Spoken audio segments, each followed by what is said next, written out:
Hey all, I just thought I would use my phone to give something of an update because, as you may have noticed, there was no a Ditsy Do for November, and I'm just going to go ahead and call it now. There's not going to be one in December either.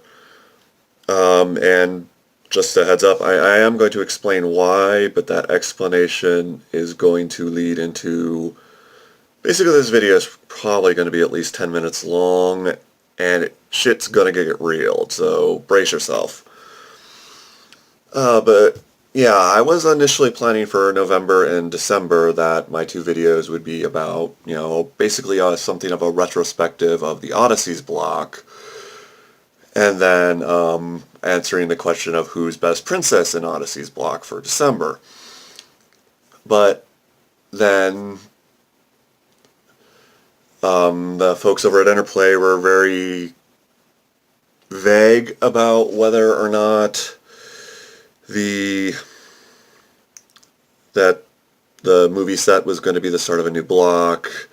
So after a few days of trying to figure something out, I came up with a new subject, but due to life happening, I wasn't really able to get a start on working on the new subject. And part of that is I wanted to do a skit at the beginning of the video just to explain why it might be late.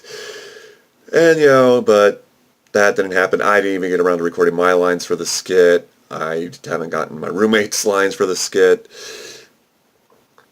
But then between when I came up with that idea and now, Interplay has officially announced that, yes, Sequestering and Beyond is the start of Block 3. So I'm just kind of mentally exhausted from the back and forth, and I wasn't sure how to address everything. And there's also the fact that, the holidays are coming up. I only have about 2 weeks to do everything I need to do before going up to my home state to spend 3 weeks with my family. And while I might be able to do some video content for during those months, like I intend to visit a certain gaming store and buy some packs at the very least, it's just there's not going to be time to do a full-on episode because I'm going to be spending time with family. So yeah, that's the main reason I'm calling it for December. But here's the addendum. At the end of my December video, I was actually going to announce that I am planning to put Like a Ditsy Do on hiatus for a few months, which, leads into some of what I was talking about, life happening, and I just, I have never been very punctual with the show, if you've noticed over the last 2 years, but it's been especially bad as of late. And I think part of the reason is I'm getting kind of burnt out on the show, just a little. I don't hate it or anything, but it's just slowly starting to become feel more and more like it's something I have to do rather than I want to do, and I don't want to do that. So initially my plan was I would come back to it in March or so, but since I'm starting the hiatus earlier, depends on how things go, I might come back sooner. Another reason for the hiatus was, I keep mentioning in all my videos that I have all these projects I do, and I just realized a few weeks ago that I haven't even looked at some of those projects in over a year at this point, because, not only the whole, time starts to go faster as you get older, but my sense of time has just felt especially screwed up lately, like the last couple months or so. So yeah, no Like a Ditsy Do for December, and I'm just gonna say I'm going on full-on hiatus with that, at least until February. This is the earliest you're gonna see anything where that's a full-on episode of my main show is going to be February. I'm just gonna call that right now. But here's where I'm gonna, like I said, shit's about to get real. When I mentioned life happens, part of it has been my anxiety has been cranked up to not even 11. It's just been cranked really hard, and the knob broke. It's gotten to the point where the last few days my face has been twitching. And part of it is the typical holiday stress, but even then I notice that this is just kicking my ass more than it usually does. And a lot of it is I'm putting a lot of pressure on myself to get the perfect gifts for people. And, I try to be good at presents anyway, but I'm being really hard on myself this year. And it's causing me stress. But again, I just had to think about there's something else going on here. Because the last time my face was twitched, it was because I was stressed, but it was because there was something going on in the background that I didn't even realize I was stressed about. Thought I thought everything was fine, and as far as I could tell, I had no stress at all. And the twitching has been a lot worse this time, but it's because I'm also aware that, yes, I am stressed. I am putting an undue amount of pressure on myself. Part of which was, I need to get my episode done. I need to get my episode done. I need to get my episode done. But I think what it is, and this is actually something I've been expecting, those who watch Like a Ditsy Do may have realized the second anniversary episode was late and I forgot how full my phone was, but I finally cleared out a lot of the video files, so hopefully I won't be interrupted again. But editing, and I might have to flip stuff around, but anyway, so my July anniversary episode was really late, even by my usual standards, and yes, some of it was because of my absent-mindedness procrastination. But the big reason why I had to step away from it for a bit is that over the summer, a friend of mine from my home state committed suicide. And I obviously wasn't in any particular healthy place to talk about card games, about small personal equines. And it's going to be really weird because at this point in my life, I'd only seen this friend once a year when I would go back up to my home state for the holidays.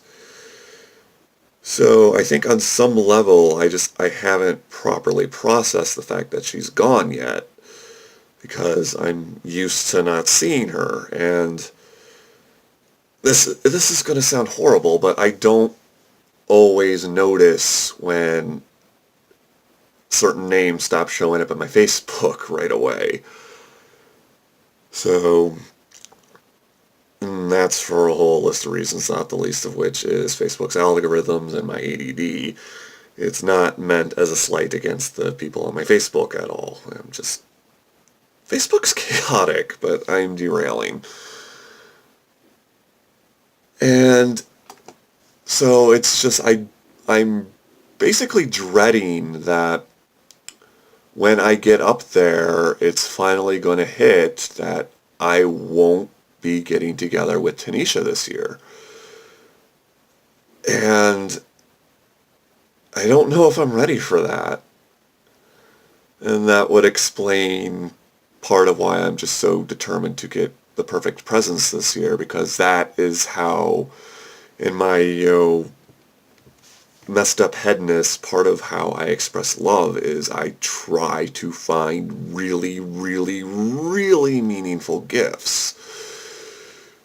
It's like, so some of the people I haven't bought for, it's because I don't want to get them a variation of the same thing I did for the last few years. Like, one of my sisters-in-law, I'm getting her another of the things I get her every year, and there's a part of me that hates myself for that, even though she's always expressed love and appreciation for them. But again, I'm digressing, and I told you this was going to be a freaking ramble.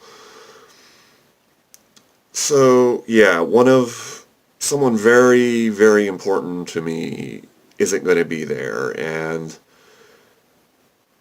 there's all sorts of survivor guilt stuff too, because I didn't get to see her last year around Christmas, because she was just so freaking busy. Because she had her own holiday stuff to deal with, and it's just like, found myself thinking if I had known that was going to be my last chance to see her. Or, I talked to her on the phone because a few weeks before, and how she'd made a Facebook post that I found really alarming, and, I happened to be at break at work at the time, so I just called her, and she answered the phone drunk, and she just swore up and down that she was going to be fine. And I believed her, and logically I understand that that isn't my fault. That is actually one of the biggest things I've learned over the last few years is that I am only responsible for what I do. I can't control what other people do. I can't control how people react to what I do. Tanisha, as tragic as it was, made her choice, and that isn't my fault. Logically, I understand that, but as I've mentioned more than once, I'm not all there. Yeah, so this is like the first time ever, even if it's just a little, I'm dreading going back home for the holidays, because this is normally one of my favorite parts of the whole year. I love my family. I love taking several weeks off of work and just getting to do whatever the heck I want to an extent, and seeing people I only ever get to see around that time of year. But there's going to be a really big hole this year, and again, I just don't know if I'm ready to face that, because, going back to what I said earlier, it probably hasn't been processed correctly, because I'm used to not seeing her. I see her once a year, so every once in a while, I'll just think of her and realize it isn't that I'm in my state and she's in her state, it's that she's gone. And yeah, like I said, I can feel the tears a-building, so. And this, like I said, this is where it's going to get rambly, because I am going to be going on about this for a while, because I know I mentioned it, maybe not in my My Little Pony stuff, but I have mentioned it in like my Supergirl vlogs and stuff, that I too have depression, and it can be really, really bad to the point where I am desperate to stay on my medication, because last time I was off it, let's just say I came really freaking close. I came the closest I ever did to that. And I'm not going to go into the details, because that's neither here nor there. Or maybe it is, I don't know. Baby steps.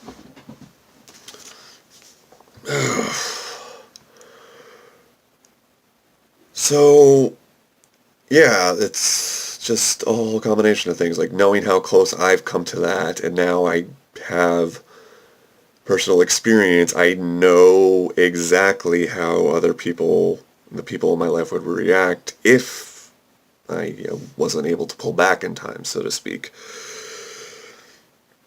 And it's just, that's stayed with me over the last few months. And I've just been really, I always try to be there for anyone who's in my life. I've even tried to be nice to coworkers I can't stand, because I just,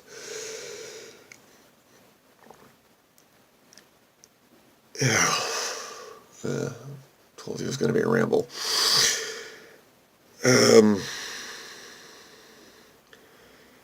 But it's just like, ever since Tanisha gave in, ever since I came really close myself, it's just, I've always been aware of how real this is. The lead singer to Linkin Park killed himself recently, and the best way I summed that up when I talked about it with people is I was sad. I am sad, but I wasn't surprised, because Linkin Park blew up right when I was going through my depression for the first time. So yeah, I was that cliche of listening to In the End on repeat.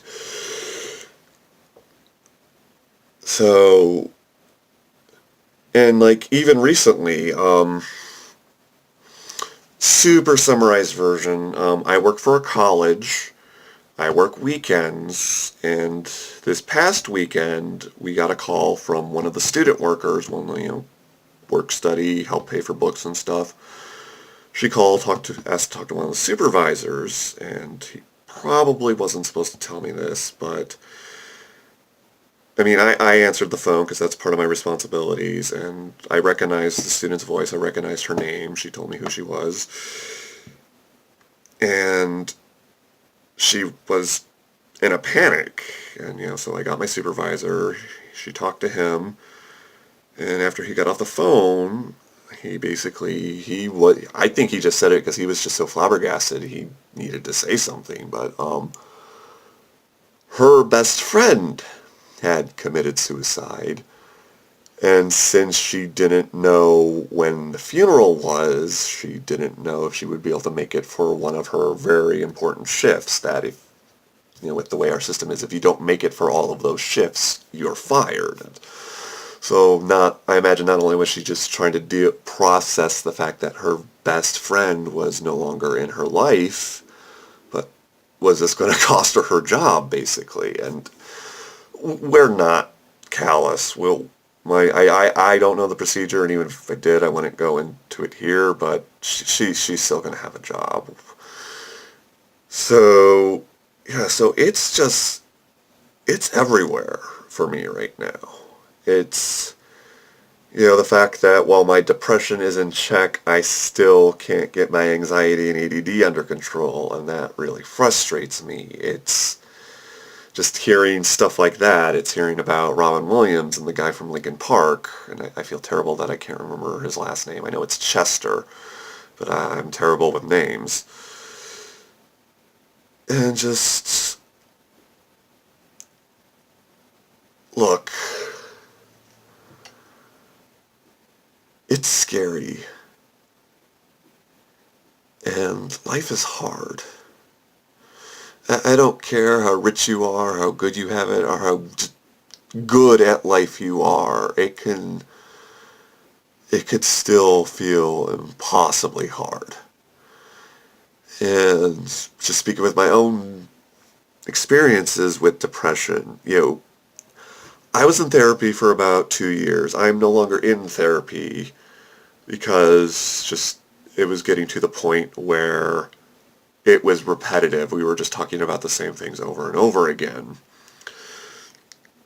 And so now, instead of, going every other week or every week, I just do my damnedest to use the tools my therapist taught me. And that's what works the best for me right now, where I am in my life right now. And 2016 was rough for me, not so much because all my favorite celebrities were dying. It's because at some point I became complacent and thought, oh, I was cured. I don't have to do these things. I have my medicine. I'm not in therapy anymore. I'm good. I don't have to keep up with all these exercises and everything. Yeah, and that cost me. And, that's what happened with my friend. She based in the suicide note that I saw when I checked Facebook that morning. She basically said she just couldn't keep doing it.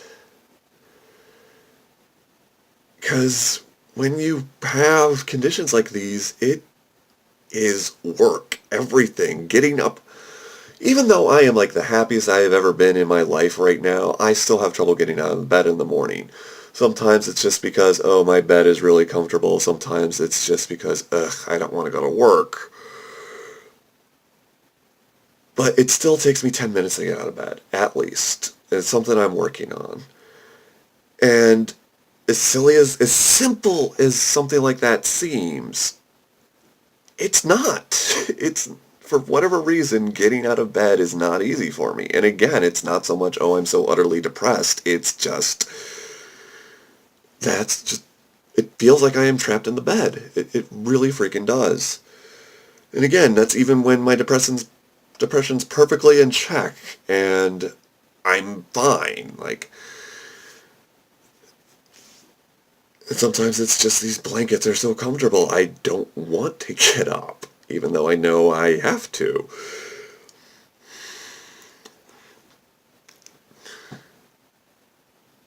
And so what I am eventually trying to get to with all of this is that you are never alone. And maybe that's not the issue for you, but if you are going through something like this, find something that helps you.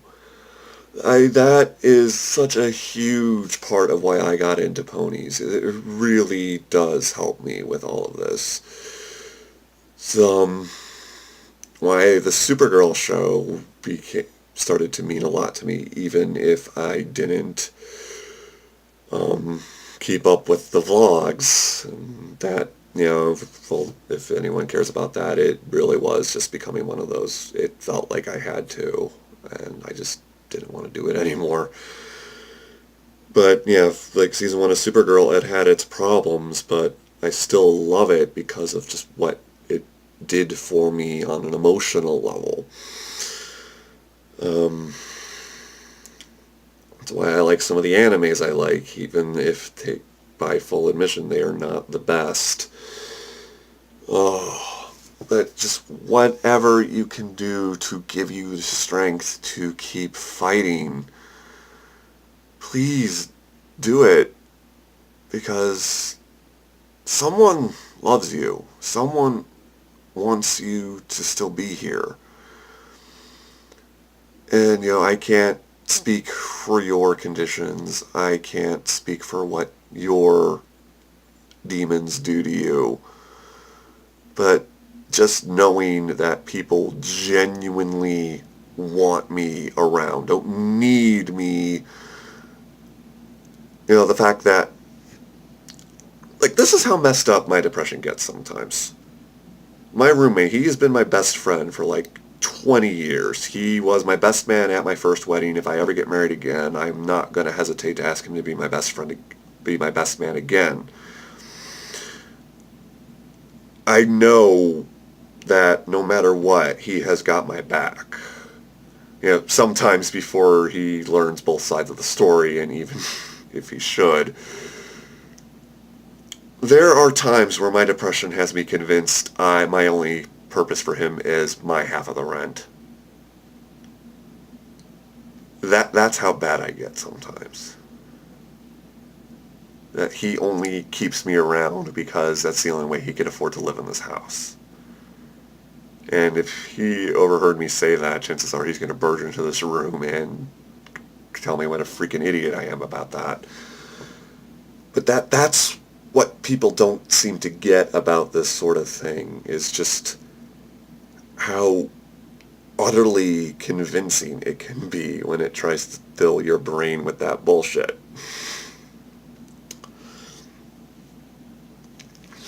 I'm sorry for doing that.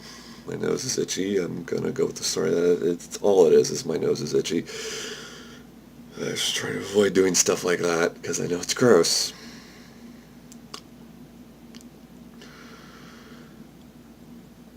So yeah, but maybe depression comes in all shapes and sizes. Maybe you don't feel worthless. Maybe you do. Maybe you don't think people hate you.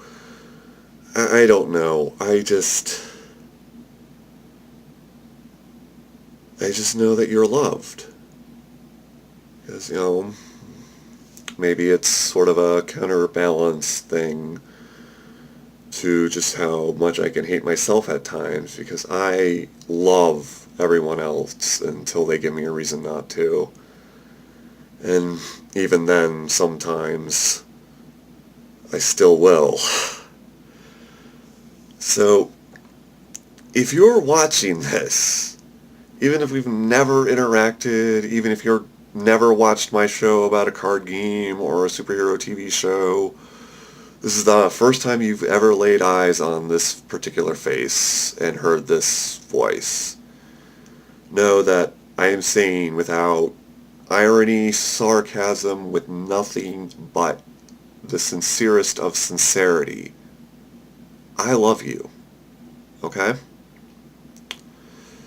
And if for whatever reason you don't want to talk to your friends, because I still struggle with that. Jace my best friend that I just talked about, I almost never go to him with my depression just because the anxiety, that plays into it. So if for whatever reason the idea of talking to some complete stranger on the internet is easier for you than going to a friend who knows you or who has gone through something similar and logically won't judge you, message me. Leave a comment. I can't promise you I will get to you right away. Like if you're in a different time zone and comment when I'm sleeping, I'm going to sleep through any notification my phone gives me. But the second I see it, I will stop what I'm doing and reply. If it weren't for the fact that I got threatening texts a few years ago from numbers I didn't know, I would put my number on the screen so you people could call me if you felt you needed to.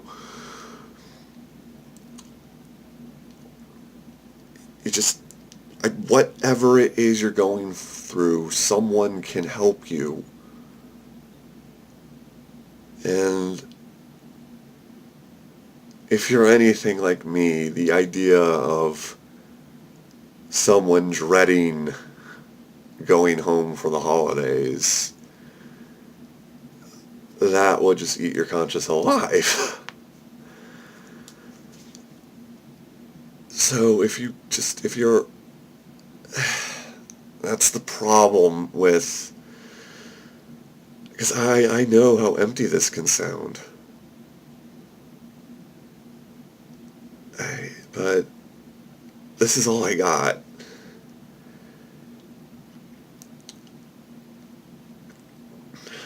I don't want anyone else to be dreading Christmas like I am. I mean, I'm sure there are all sorts of reasons people dread Christmas, but for this particular reason, if I can do anything to help prevent that for someone.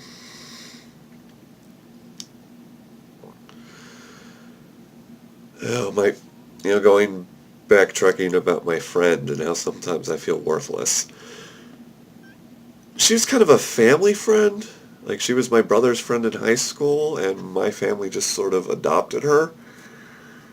And I think it was 3 Christmases ago at this point when I first got in touch with her saying, hey, I'm in town, let's do this. She didn't ask to hang out with the family. She didn't even ask about my brother. She asked if she could have lunch with me. And I'm just hoping you can tell by the way my voice is wavering and the look on my face just how much that meant. Because just the idea that this person who I met through my brother wanted to make sure she got to spend time exclusively with me. And then, after lunch, she came home with my family, and we all played board games and all sorts of fun stuff, but then I got first dibs, basically. I missed that.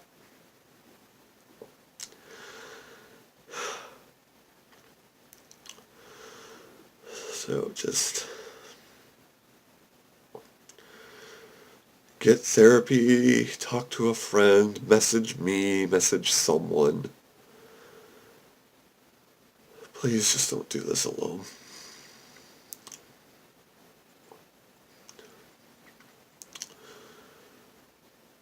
That's all I can really think to say at this point. I've rambled, I've repeated myself.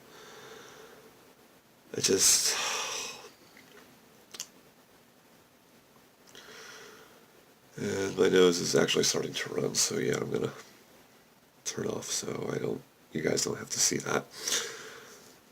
But like I said, with nothing but sincerity, I love you.